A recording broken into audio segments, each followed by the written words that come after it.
Mis padres compraron su primera casa en 1972. Era una construcción antigua, llena de grietas y desperfectos, pero eso no les importó. Estaban emocionados por comenzar una nueva etapa y decidieron mudarse de inmediato, arreglando las cosas poco a poco conforme el tiempo y el dinero se los permitieran. No habían pasado ni unos días en su nuevo hogar cuando los vecinos tocaron a la puerta para presentarse.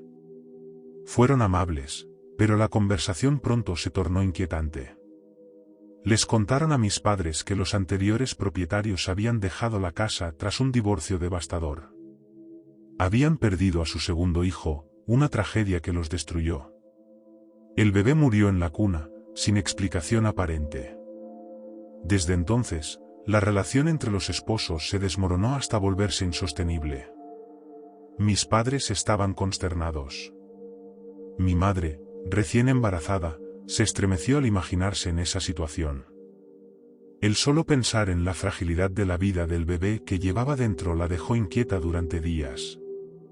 Sin embargo, el tiempo pasó, y como suele suceder, aquella historia fue relegada a un rincón lejano de su mente. La emoción por la llegada de su propio bebé y la vida que estaban construyendo en su nuevo hogar pronto les hizo olvidar el oscuro pasado de la casa. Conforme se acercaba el nacimiento, comenzaron a preparar el cuarto del bebé. Pintaron paredes, cambiaron muebles y, finalmente, decidieron empapelar las paredes del pequeño armario dentro de la habitación. Mi papá no veía necesario hacerlo, pero mi madre insistió. Quería que todo fuera perfecto. Fue entonces, arrodillada en el suelo del armario, cuando su vida cambió para siempre. Mientras raspaba la pintura vieja, algo captó su atención. A la altura de un niño pequeño, escondido bajo capas de pintura descascarada, unas palabras garabateadas con crayón empezaron a hacerse visibles. Mi madre se quedó paralizada. El sudor le recorría la espalda mientras sus ojos descifraban la frase, escrita con una caligrafía torpe e infantil. Yo maté al bebé.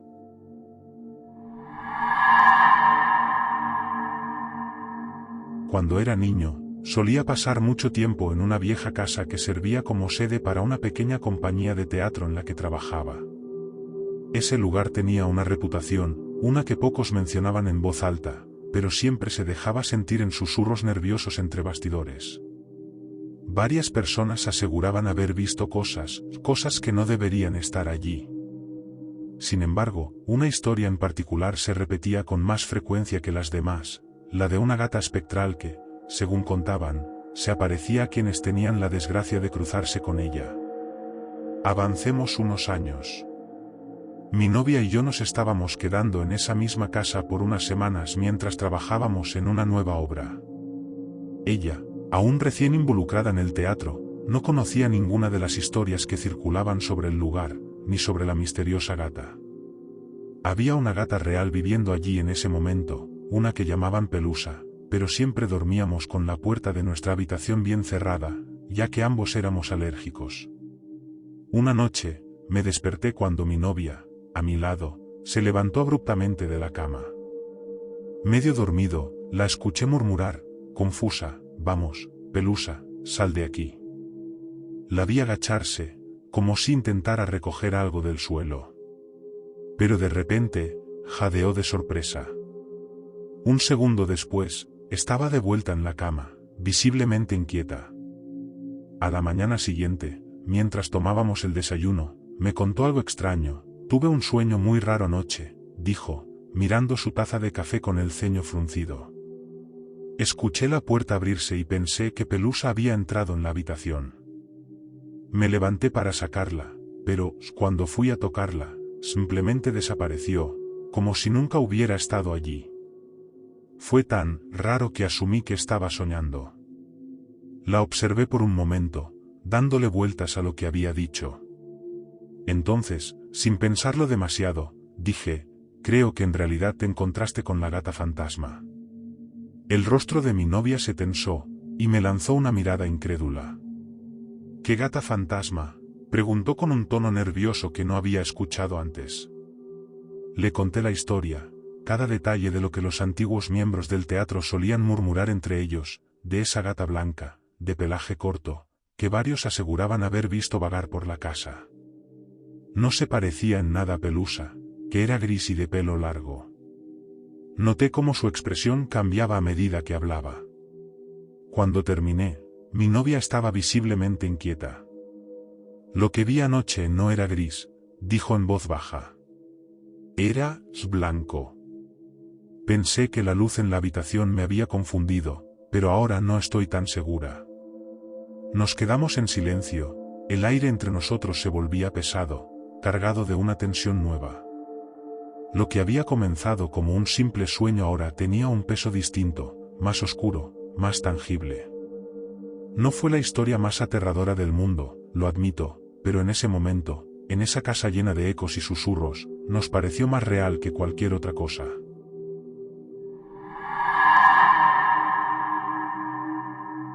Cuando mi mamá dio a luz a mi hermana, el horror nos golpeó con fuerza. Fue una experiencia traumática desde el inicio. Mi hermana nació prematura, 3 meses antes de tiempo. Apenas respiraba, y los médicos no sabían si sobreviviría. Mi mamá, por su parte, contrajo una infección tan grave que estuvo al borde de la muerte. Perdió una cantidad aterradora de sangre. Y como si eso no fuera suficiente, al mismo tiempo, mi abuelo estaba muriendo de cáncer. Mi papá servía en el ejército y estábamos destinados en el Reino Unido, mientras mi abuelo agonizaba en Estados Unidos, muy lejos de nosotros. Durante semanas, el hospital se convirtió en nuestra segunda casa.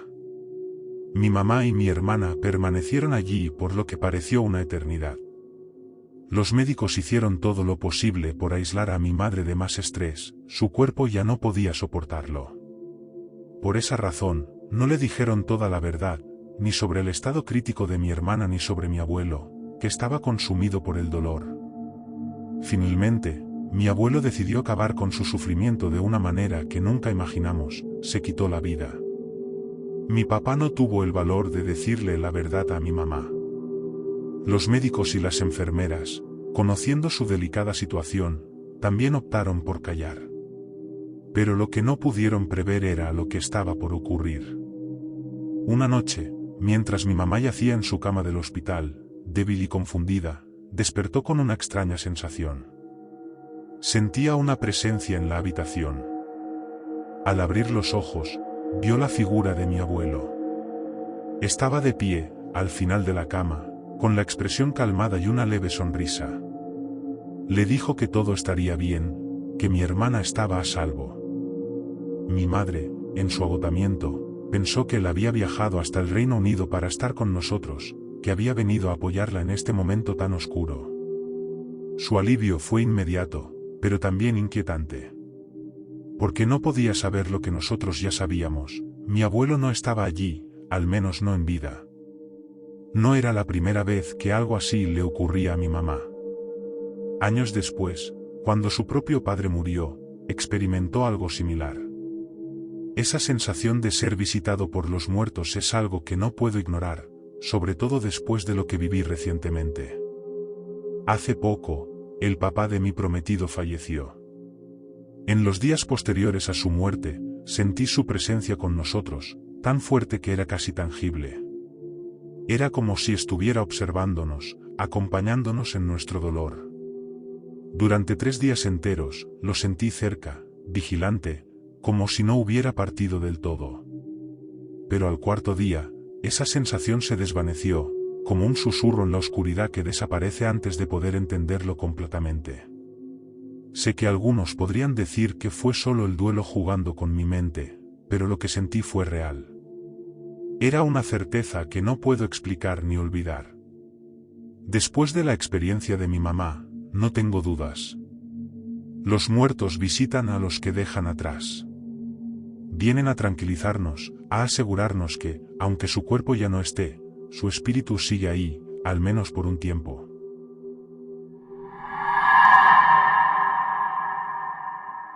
Mi padre murió en un accidente de moto hace unos años. Su partida fue repentina y desgarradora. Sin embargo, después de su muerte, algo cambió.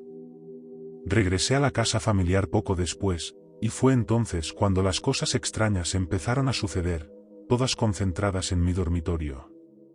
Primero, el reloj de la pared, que había estado firme durante años, comenzó a caerse sin razón aparente. No solo eso, sino que la hora también cambiaba, como si alguien lo manipulase. Los controles remotos, que solían estar perfectamente funcionales, comenzaron a perder las pilas. Al principio pensé que tal vez era un descuido mío, pero no podía explicar cómo las pilas salían solas y rodaban por el suelo, como si una fuerza invisible las empujara. Los golpes en las paredes y los sonidos inexplicables se hicieron habituales, interrumpiendo el silencio de la noche con su opresiva presencia. Pero todo eso no se comparaba con lo que sucedió una tarde, cuando volví a casa de la universidad. Me disponía a tomar una ducha después de un largo viaje. El vapor llenó el baño, cubriendo el espejo con una capa densa y opaca. Al terminar, salí y comencé a vestirme, dejando que el espejo se desempañara por sí solo. Después de un rato, volví al baño para peinarme. Para mi sorpresa, el espejo seguía empañado, pero algo más estaba allí. Apenas perceptibles en la superficie del vidrio, comenzaron a emerger unas marcas, como si alguien hubiese escrito con un dedo tembloroso. Moví el espejo, uno de esos botiquines con 3 paneles, y entonces lo vi claramente. Hola. Esa palabra corta y sencilla estaba escrita en el espejo. Pero no era solo eso, lo más perturbador fue el símbolo que acompañaba la palabra. Era el ojo élfico del Señor de los Anillos, el mismo que mi padre solía dibujar obsesivamente en todas partes. Su letra era inconfundible. Mi corazón se detuvo por un segundo. Era como si él mismo hubiera dejado ese mensaje, comunicándose desde el otro lado. Lo extraño es que todo esto sucedió aproximadamente 6 meses después de su muerte. En ese momento solo estábamos mi madre y yo en la casa. Y sé con certeza que ella no lo habría hecho. Pero eso no fue lo más perturbador. Semanas antes, había roto una barra luminosa por accidente, y algunas gotas del líquido habían salpicado el espejo. Lo recuerdo perfectamente, porque me molestó limpiar todo ese desastre. Sin embargo, la escritura estaba debajo de esas salpicaduras, completamente intacta, como si siempre hubiera estado ahí, oculta bajo el resplandor opaco. Hasta el día de hoy, no puedo explicar cómo sucedió. Quitamos el espejo de la pared después de eso, lo guardamos cuidadosamente para que no se arruinara, como si conservarlo fuera la única prueba de lo que había ocurrido. Como si, de alguna manera, eso mantuviera viva la conexión con mi padre. Y para aquellos que se pregunten qué significan las marcas a la derecha del espejo, eso fue el intento fallido de mi hermano de comunicarse con él. No funcionó, claro, porque no era su turno de hablar.